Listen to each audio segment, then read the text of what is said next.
Assalamualaikum warahmatullahi wabarakatuh. Halo adik-adik, welcome back my YouTube channel. Kembali lagi bareng kakak Dila. Di video kali ini kakak mau bahas soal tentang penalaran umum, bagaimana membaca dari tabel kayak gitu. Semoga video ini membantu adik-adik ya. Nah, bagi adik-adik yang baru bergabung di channel kakak, bantu kakak dengan subscribe ya.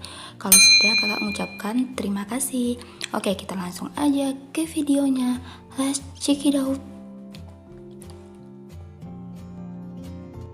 Untuk soal yang pertama, nggak perlu baca teks semuanya ya, kita langsung aja ke pertanyaan untuk memperhemat waktu dalam UTBK. Soal nomor 1, berdasarkan paragraf pertama, manakah pernyataan berikut yang benar? Oke, kita lihat paragraf pertama.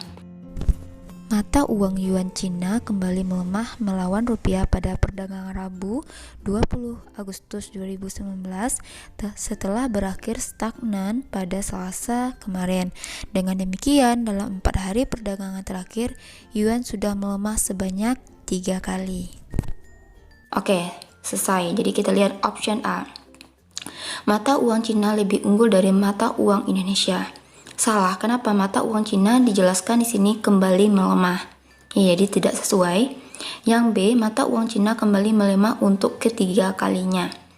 Nah, benar karena sudah dijelaskan di sana bahwa dengan demikian dalam 4 hari perdagangan terakhir yuan sudah melemah sebanyak 3 kali. Jadi bisa jadi kita simpan dulu jawaban yang B. Oke, option C. Yuan stagnan pada 21 Agustus 2019. Salah karena yuan stagnan 20 Agustus 2019. Oke, yang C, dampak negatif dari yuan melemah adalah peningkatannya permintaan impor. Nah, jadi yang D itu tidak tercantum pada paragraf 1 dan E, perdagangan ini yuan persentasenya sebanyak 0,21% juga tidak tercantum. Jadi manakah pernyataan berikut yang benar? Adalah option B karena terdapat di dalam kalimat pertama ya yang menjelaskan mata uang Cina kembali melemah untuk yang ketiga kalinya. Jadi jawaban yang benar adalah option B. Bisa ya adik-adik? Bisa dong ya. Oke, next soal nomor 2. Kesimpulan paragraf 3 adalah, oke adik-adik bisa lihat dulu paragraf ketiga ya, kita baca dulu paragrafnya, bahwa pelemahan yuan melawan rupiah sebenarnya bukan kabar bagus. Presiden Joko Widodo pada Selasa 13 Agustus 2019 pekan lalu bahkan sempat mengumumkan jajaran menterinya membahas depresiasi nilai tukar yuan. Nilai tukar yuan yang murah tentunya bisa memicu peningkatan permintaan impor. Produk made in China berpotensi membanjiri pasar Indonesia. Dalam kasus ini, neraca perdagangan Indonesia menjadi pertaruhannya. Oke, berarti kita mencari kesimpulan dari paragraf ketiga. Sekarang kita baca dulu option A. Yuan melemah membuat rupiah lebih unggul di pasar perdagangan Cina Indonesia. Nah, ini kontradiksi ya, artinya bertentangan dengan isi bacaan. Adik-adik juga bisa lihat tadi kan yang sebenarnya gimana. Yang B, dampak dari melemahnya yuan itu sebenarnya benar, tapi kenapa kurang spesifik? Ya, kurang spesifik maksud dari yang bagian B itu. Yang C, yuan melemah sampai ke level 2014,52 rupiah. Nah, kalau yang C itu jawabannya salah karena pernyataan tersebut tidak ada di paragraf 3 tetapi di paragraf kedua. Yang D, sisi negatif akibat yuan melemah adalah permintaan produk impor meningkat. Nah, barulah ini yang lebih tepat karena lebih lengkap maksud dari paragraf ketiga tersebut. Dan kita lihat yang option E, pasar Indonesia akan semakin diuntungkan karena yuan melemah.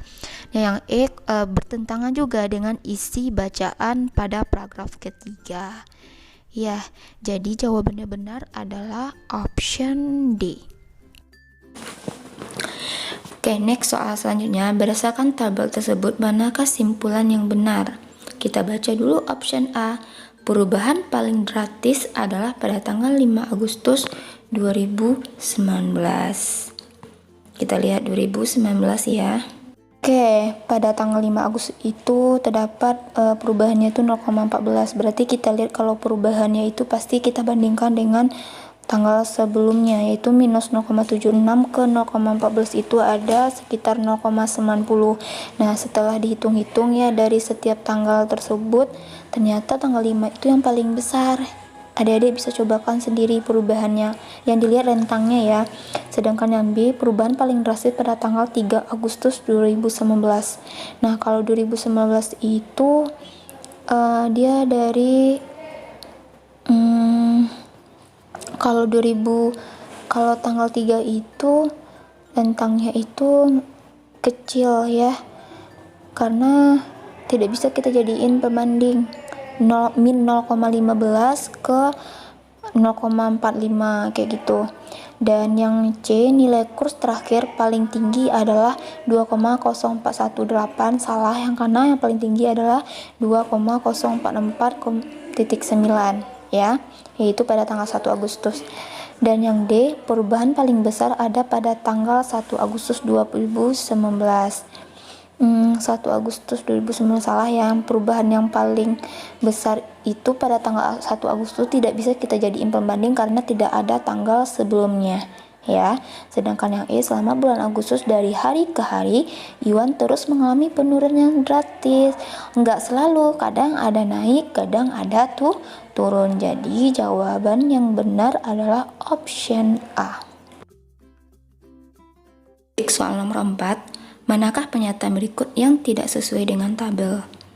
Oke, yang A, nilai kurs pada tanggal 1 Agustus 2019 lebih tinggi daripada tanggal 3 Agustus. Kita lihat, tanggal 1 2,0449, tanggal 3 itu ada 2 buah ya, 2,09 sama 2,028. Ya, jadi benar ya, paling tinggi itu pada tanggal 1 Agustus. Yang B, nilai kurs paling sedikit adalah pada tanggal 6 Agustus. Kita lihat 2,008. Iya, ternyata dia paling kecil ya. Dan yang C, nilai kurs paling tinggi adalah pada tanggal 1 Agustus. Iya benar, yang D, perubahan paling tinggi adalah pada tanggal 6 Agustus. Salah ya, kenapa? Karena yang kelihatan seperti drastis itu adalah di tanggal 3 ya. Dari tanggal 3 itu berarti perubahannya dari tanggal 2. Tanggal 3 dan tanggal 4 Agustus memiliki kesamaan nilai kurs yuannya. Salah ya, jadi pernyataan tidak sesuai itu udah jelas ya. Karena tanggal 3 itu 2,019 dan satu lagi di tanggal 3 ada 2,028. Kita bandingkan dengan tanggal 4 adanya 2,013. Jadi di sini ada dua jawaban, option D dan option E. Soal selanjutnya, komentar yang sesuai untuk teks tersebut adalah. Jadi di sini kakak mau menjelaskan, komentar merupakan alasan atau tanggapan, selain itu juga harus mengandung saran. Jadi kalimat komentar yang paling tepat kita baca dulu. A, seharusnya Indonesia tidak usah takut menghadapi perdagangan internasional karena nilai rupiah sudah meningkat. Kurang tepat ya. Yang B, walaupun nilai rupiah meningkat tapi Indonesia tidak bisa meningkatkan perdagangan internasional. Jangan kayak gitu ya, sarannya kurang bagus. Yang C, seharusnya Indonesia tidak usah takut dengan meningkatnya permintaan impor barang. Juga kurang tepat. Yang D, tidak ada hubungan antara melemahnya yuan dengan meningkatnya permintaan impor. Ada juga hubungannya. Yang E, jika meningkatnya permintaan impor membuat perdagangan Indonesia terancam, maka segeralah buat strategi untuk menghadapinya. Nah, ini lebih tepat. Selain dia berkomentar, dia juga memberikan solusi atau pemecahan dari masalah tersebut. Jadi jawaban yang paling benar adalah option E. Oke adik-adik, sekian dulu pembahasan soal dari kakak. Semoga video ini membantu adik-adik dalam membaca tabel lebih cepat dan lebih gampangnya gimana. Karena setiap soal seperti ini kalian langsung aja cari pertanyaannya, jangan baca soal dulu ya.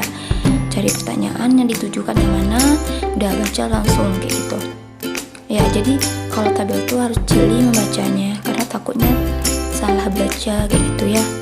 Oke, sekian dulu video dari kakak. Kalau kalian suka video ini, like dan subscribe ya, dan share ke semua media sosial yang kalian punya. Thanks for watching, see you on my next video.